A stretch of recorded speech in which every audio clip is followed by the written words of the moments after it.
കൊച്ചി മുനമ്പത്ത് വഖഫ് ബോർഡും സംസ്ഥാന സർക്കാരും ഒത്തുകളിച്ചത് തെളിഞ്ഞെന്ന് മുനമ്പം സമരസമിതി. നോട്ടീസ് നൽകാതെയാണ് ഭൂമി രജിസ്റ്ററിൽ ചേർത്തതെന്നത് പുതിയ അറിവല്ലെന്നും സർക്കാരും മുനമ്പം ഭൂസംരക്ഷണ സമിതിയും ജനങ്ങളെ വിട്ടിയാക്കാൻ ശ്രമിക്കുകയാണെന്നും സമരസമിതി ആരോപിച്ചു. BJP കേരള ഘടകം നടത്തുന്ന നിയമ പോരാട്ടത്തിൽ ശുഭപ്രതീക്ഷയുണ്ടെന്നും സമരസമിതി അറിയിച്ചു. വിവരങ്ങളുമായി ജിജീഷ് കരുണാകരനൊപ്പം ചേർന്നു. ജിജീഷ്, സർക്കാർ എന്താണ് ചെയ്തത് എന്ന് തെളിഞ്ഞു, പക്ഷെ ഞങ്ങൾക്കിതൊരു പുതിയ കാര്യമല്ല, ഞങ്ങൾക്കിത് നേരത്തെ മനസ്സിലായ കാര്യമാണ്. BJPയുടെ പോരാട്ടത്തെ പ്രശംസിക്കുകയും ചെയ്യുന്നു. മുനമ്പത്തുകാർ എന്താണ് പറയുന്നത്?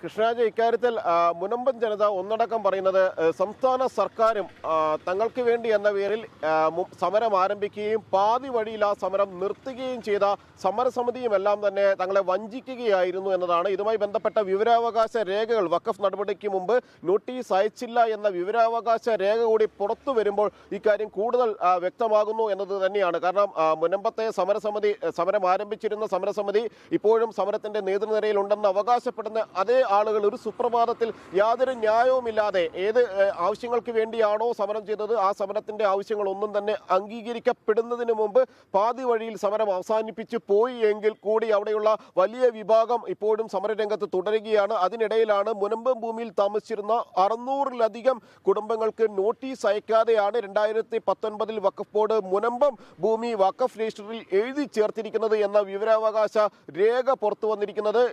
വഖഫ് ബോർഡ് തന്നെയാണ് വിവരാവകാശ മറുപടിയിൽ ഇക്കാര്യങ്ങൾ വ്യക്തമാക്കിയിരിക്കുന്നത്. അതായത് കൃത്യമായ നോട്ടീസ് ഒരു ഭൂവുടമകൾ പോലും നൽകിയില്ല എന്നതാണ് അതിൽ പ്രധാനപ്പെട്ട ഒരു കാര്യമെന്ന് പറയുന്നത്. അവിടെ ഒരു എതിർകക്ഷിക്ക് മാത്രമാണ്, അതിൽ ഫാറൂഖ് കോളേജിന് മാത്രമാണ് നോട്ടീസ് അയച്ചത്.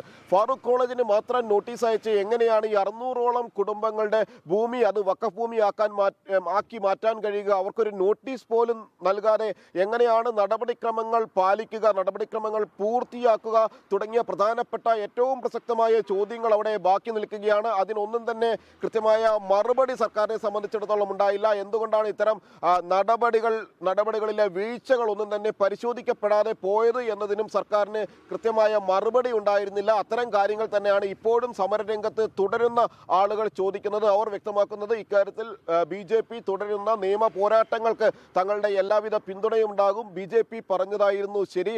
BJP ഇക്കാര്യത്തിൽ കൃത്യമായ നിലപാട് വ്യക്തമാക്കി. പാതി വഴിയിൽ ഉപേക്ഷിക്കാനുള്ളതല്ല സമരം, ആവശ്യങ്ങൾ പൂർണ്ണമായും അംഗീകരിച്ച് കിട്ടുന്നത് വരെ ആ ഒരു സമരം തുടരേണ്ടതുണ്ട്. കാരണം ഈ വഖഫ് ഭൂമി വീണ്ടും ആളുകളുടെ കൈവശം തന്നെ എത്തുന്നു, വഖഫ് ഭൂമി അല്ലാതാകുന്നു എന്നെല്ലാമായിരുന്നു പ്രചരിപ്പിച്ചിരുന്നത് എങ്കിൽ അത്തരത്തിൽ എല്ലാ കാര്യങ്ങളെന്ന് വളരെ കൃത്യമായി തന്നെ വ്യക്തമാക്കുകയാണ് സമരസമിതി ചെയ്തിരിക്കുന്നത്. ഫാറൂഖ് കോളേജിന് മാത്രം ഇവിടെ നോട്ടീസ് നൽകിയിരിക്കുന്നു എന്ന കാര്യം പറഞ്ഞിരിക്കുന്നു. വഖഫ് നിയമപ്രകാരം വകുപ്പ് 4, 5 തുടങ്ങിയവയിൽ പ്രതിപാദിക്കുന്ന നടപടിക്രമങ്ങൾ പാലിച്ചിട്ടുണ്ടോ എന്നുള്ള ചോദ്യങ്ങൾക്ക് ഉത്തരമായിട്ടാണ് ഈ ഒരു വിവരാവകാശ മറുപടി നൽകിയിരിക്കുന്നത്. എന്നാൽ ആ നടപടിക്രമങ്ങൾ ഒന്നും തന്നെ വഖഫ് നിയമത്തിലെ നടപടിക്രമങ്ങൾ ഒന്നും തന്നെ പാലിക്കപ്പെട്ടിട്ടില്ല. അങ്ങനെയുള്ള ഭൂമി എങ്ങനെയാണ് വഖഫിൻ്റെതായി മാറുക എന്ന കാര്യവും അതിന് സർക്കാർ ഒത്താശ ചെയ്യുന്ന രീതിയിലേക്ക് പോവുക എന്ന കാര്യം ചോദിക്കുന്നു. നേരത്തെ തന്നെ ഈ സമരസമിതിയുടെ തെറ്റായ നീക്കങ്ങൾക്കെതിരെ ചോദ്യങ്ങൾ അവിടെയുള്ള ജനങ്ങൾ ഉയർത്തിയിരുന്നു. എന്തിനാണ് സമരം അവസാനിപ്പിക്കുന്നതെന്നും സമരം വിജയം വരെ തുടരുകയല്ലേ വേണ്ടത് എന്നതായിരുന്നു അവരുടെ അഭിപ്രായമെങ്കിൽ യാതൊരു ന്യായീകരണവുമില്ലാതെ സമരം പിൻവലിച്ചു. അവിടെയാണ് കൂടുതൽ ശക്തമായ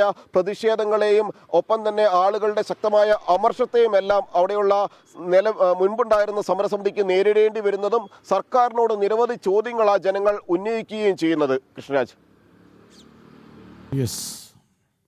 മുനമ്പം സമരസമിതി കൂടുതൽ വ്യക്തത വരുത്തുകയാണ്. അതായത് സമരസമിതിയുടെ പ്രതികരണം കൊച്ചി മുനമ്പത്ത് വഖഫ് ബോർഡും സംസ്ഥാന സർക്കാരും ഒത്തുകളിച്ചത് തെളിഞ്ഞു എന്നാണ്. നോട്ടീസ് നൽകാതെയാണ് ഭൂമി രജിസ്റ്ററിൽ ചേർത്തു എന്നത് പുതിയ അറിവല്ല. മാത്രമല്ല BJP കേരള ഘടകം നടത്തുന്ന നിയമ പോരാട്ടത്തിൽ ശുഭപ്രതീക്ഷയുണ്ടെന്നും അവർ പറയുന്നു. വിവരം നൽകുകയായിരുന്നു ജിജീഷ് കരുണാകരൻ.